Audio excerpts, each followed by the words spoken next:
येवल्यातल्या विसापूरमध्ये एका शेतकऱ्यानं 3 एकर मक्याच्या पिकावर रोटाव्हेटर फिरवलाय। मक्यावर खोडकिडी आणि अळीचा प्रादुर्भाव वाढल्यानं पिकाची वाढ खुंटलेली आहे। महागडी औषधं फवारून देखील कोणताही फायदा होत नसल्यानं पुढील पिकाच्या नियोजनासाठी मक्याच्या पिकावर रोटाव्हेटर फिरवलाय।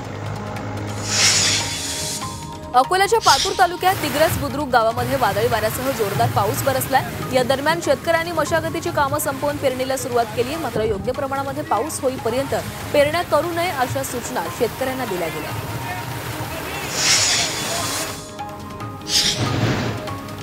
नाशिकच्या येवल्यामध्ये मुसळधार पावसानं थैमान घातलंय। पावसामुळे अनेक दुकानांमध्ये पाणी शिरल्यानं व्यापाऱ्यांचं मोठ्या प्रमाणामध्ये नुकसान झालं। तसंच भूमिगत गटार योजनेचं काम निकृष्ट झाल्यामुळे पाणी दुकानांमध्ये शिरत असल्याचा आरोप व्यापाऱ्यांकडून करण्यात आलाय। भिवंडी महानगरपालिकेकडून धोकादायक आणि अतिधोकादायक इमारतीवर कारवाई करण्यात येते। अतिधोकादायक इमारतींना नोटीस देऊन ही इमारतीतील रहिवासी मनमानी करतायत आणि त्यामुळे या रहिवाशांचा विद्युत पुरवठा आणि पाणी पुरवठा बंद करण्यात आलाय। रत्नागिरीतील राजापूरला मुसळधार पावसानं झोडपलं। या ठिकाणी पावसामुळे महाकाली मंदिरामध्ये पाणी शिरलं। तसंच रस्त्यावरही पाणी साचल्यानं वाहतूक काही काळासाठी बंद केली होती। त्यामुळे नागरिकांचं जनजीवन विस्कळीत झालं।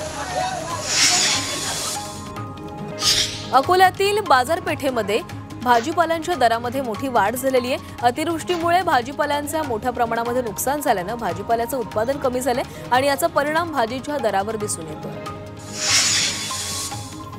उल्हासनगर महानगरपालिकेचा अजब कारभार पाहायला मिळालाय। रस्त्यावरील खड्डे बुजवण्यासाठी भर पावसात डांबरीकरण सुरू आहे। काम सुरू असताना महानगरपालिकेच्या सार्वजनिक बांधकाम विभागाचा कोणताही कर्मचारी या ठिकाणी उपस्थित नव्हता आणि यावरून पालिकेचा अनागोंदी कारभार समोर आला। मुंबई जालना वंदे भारत एक्सप्रेस आता नांदेडपर्यंत धावणार आहे। तसंच या गाडीला परभणी रेल्वे स्थानकामध्ये थांबा दिला गेलाय। त्यामुळे ही वंदे भारत आणखी 2 जिल्ह्यांना जोडली जाणार आहे। नाशिकच्या येवल्यामध्ये लुटमार करणाऱ्या एका सराईत गुन्हेगाराला अटक करण्यात आली। स्थानिक गुन्हे शाखेनं या आरोपीवर कारवाई केलेली आहे। तर नाशिक जिल्हा ग्रामीण पोलीस दलाची सूत्र बाळासाहेब पाटील यांनी हातात घेतल्यानंतर गुन्हेगारांच्या मुसक्या आवळण्याची मोहीम आणखी तीव्र करण्यात आली आहे। पुणे जिल्ह्यासाठी 115 आधार नोंदणी केंद्र मंजूर झालेली आहेत। जिल्हा प्रशासनानं पात्र अर्जातून सोडतीद्वारे केंद्र निश्चित करण्यात आल्याची माहिती जिल्हा प्रशासनाकडून देण्यात आली आहे आणि त्यामध्ये पुणे शहरासाठी 22 तर पिंपरी चिंचवड शहरासाठी 24 केंद्र आहेत। भंडाऱ्यातील पवनीमध्ये पावसाळ्यापूर्वी आमदार नरेंद्र भोंडेकर यांनी आढावा बैठक घेतली आहे। शहरातील नाले सफाई करण्याचे निर्देश या बैठकीमधून देण्यात आले।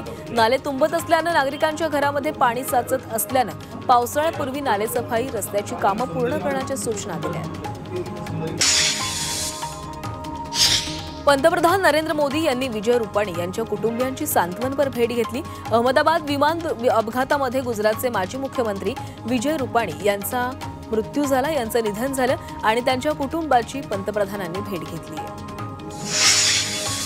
अहमदाबादमधील विमान अपघातामध्ये बांसवाडामधील एकाच परिवारातील 5 जणांचा मृत्यू झाला। त्यामुळे कुटुंबावर दुःखाचा डोंगर कोसळलेला आहे। बांसवाडाच्या जिल्हाधिकाऱ्यांनी त्यांच्या कुटुंबियांना भेटून सांत्वन केलंय।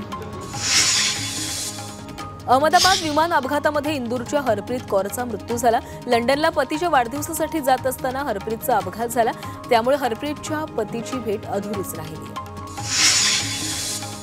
अहमदाबाद विमान अपघाताची चौकशी करा अशी मागणी केंद्रीय राज्यमंत्री रामदास आठवलेंनी केली आहे। ही अपघाताची घटना दुर्दैवी असून याची सखोल चौकशी झाली पाहिजे असंही ते म्हणाले।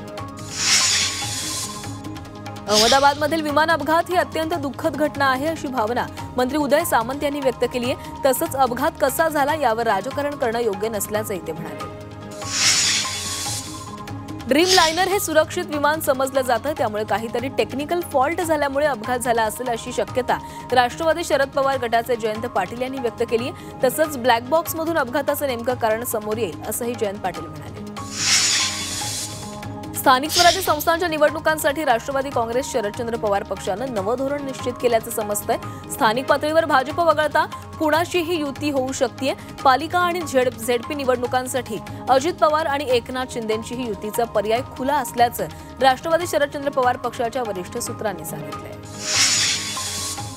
मनसे शिवसेनेसोबत आल्यास आनंदच होणार असल्याचं उद्योगमंत्री उदय सामंत म्हणाले। मनसेनं भाजपसोबत जायचं की शिवसेनेसोबत हे त्यांनी ठरवायचं असल्याचंही उदय सामंत म्हणाले। देवेंद्र फडणवीस आणि राज ठाकरेंची भेट झाल्यानं ठाकरे बंधूंच्या युतीच्या चर्चांना ब्रेक लागल्याची चर्चा सुरू झाली आहे। त्यावर बोलताना शेकापचे जयंत पाटील यांनी दोन्ही ठाकरे बंधू एकत्र येणार असल्याचा विश्वास व्यक्त केलाय। दोन्ही ठाकरे बंधू एकत्र आल्यास त्यांना शुभेच्छा देण्यासाठी जाणार असल्याचंही ते म्हणाले। पुण्याच्या बारामतीमधील माळेगाव सहकारी साखर कारखान्याची निवडणूक चौरंगी होणार आहे। उपमुख्यमंत्री अजित पवार स्वतः संचालक पदाच्या निवडणुकीमध्ये रिंगणामध्ये उतरलेत, तर पवार विरुद्ध पवार असा सामना इथं पाहायला मिळणार आहे। त्यामुळे निवडणुकीकडे संपूर्ण महाराष्ट्राचं लक्ष लागलं। धनंजय मुंडे बीड जिल्हा कार्यालयात कार्यकर्त्यांच्या संवाद बैठकीला उपस्थित होते। एरवी मोठ्या जल्लोषात स्वागत करणाऱ्या कार्यकर्त्यांकडून गुलाबाचं फूल देत धनंजय मुंडेंचं स्वागत करण्यात आलं। संवाद बैठकीला जनता दरबाराचं स्वरूप झालं। तसंच कार्यकर्त्यांना मार्गदर्शन न करता धनंजय मुंडेंचा वैयक्तिक संवाद झाला।